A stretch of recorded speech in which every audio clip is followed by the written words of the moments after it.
നമ്മൾ വിരിക്കാനായിട്ട് ആർട്ടിമിയൊക്കെ വിരിഞ്ഞിട്ടുണ്ട്. അപ്പോൾ നമുക്കതിന്ന് സെപ്പറേറ്റ് ചെയ്ത് നോക്കാം. ആദ്യം നമുക്ക് ചെയ്യേണ്ടതെന്ന് പറഞ്ഞാൽ ഒരു 2 മിനിറ്റത്തേക്ക് എയറേഷൻ ഒന്ന് ഓഫാക്കി ഇടണം. അതെന്തിനാന്ന് വെച്ച് കഴിഞ്ഞാൽ ആർട്ടിമിയ വിരിച്ച് വരുന്ന ആ തോടുണ്ടല്ലോ അത് മേലിൽ പൊങ്ങിക്കിടക്കും. ബാക്കിയുള്ള ആർട്ടിമിയ ഇതേപോലെ ട്യൂബിലോട്ട് ഇറങ്ങി വന്ന് കിടക്കും.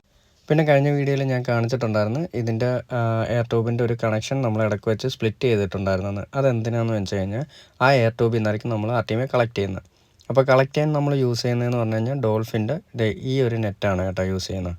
അപ്പോൾ 2 മിനിറ്റ് കഴിഞ്ഞു. അപ്പോൾ ആർട്ടിമിയയുടെ എഗ്ഗ് മേളിലും താഴെ എല്ലാം വിരിഞ്ഞ് ആർട്ടിമിയ എല്ലാം താഴെയും വന്നിട്ടുണ്ട് കേട്ടോ. ഇനിയിപ്പോൾ നമുക്ക് എഗ്ഗും ആർട്ടിമിയും സെപ്പറേറ്റ് ചെയ്തെടുക്കാം. അപ്പോൾ ഈ സെപ്പറേഷൻ നെറ്റിലേക്ക് നമുക്ക് ആ എയർ ട്യൂബ് നേരെ ഇങ്ങോട്ട് വെച്ചാൽ മതി. അപ്പോൾ ഇതേപോലെ കിട്ടും കേട്ടോ. പിന്നൊരു കാര്യം, ഇതെല്ലാം പടപ്പടയെന്ന് ചെയ്യേണ്ട ഒരു കാര്യമാണ്. ഞാനിപ്പോൾ വീഡിയോ എടുക്കുന്നതുകൊണ്ടാണ് ഇത്ര ലേറ്റായിട്ട് കാണിക്കുന്നത്. പിന്നെ അത് കഴിഞ്ഞിട്ട് വെള്ളം വെച്ചിട്ട് ഇതേപോലെ അരിച്ചെടുക്കണം, കഴുകിയെടുക്കണം. അപ്പോൾ ആർട്ടിമിയയുടെ എഗ്ഗ് മേളത്തെ നെറ്റിലും ആർട്ടിമിയ താഴത്തെ നെറ്റിലുമായിട്ട് നമുക്ക് കിട്ടും. എന്നിട്ട് ചെറിയൊരു പാത്രത്തിലേക്ക് നമുക്ക് ആർട്ടിമിയ മാറ്റാം. കണ്ട, ഇതാണ് വിരിഞ്ഞ ആർട്ടിമിയ. ഇനി ഫീഡ് ചെയ്ത് കാണിക്കാവേ.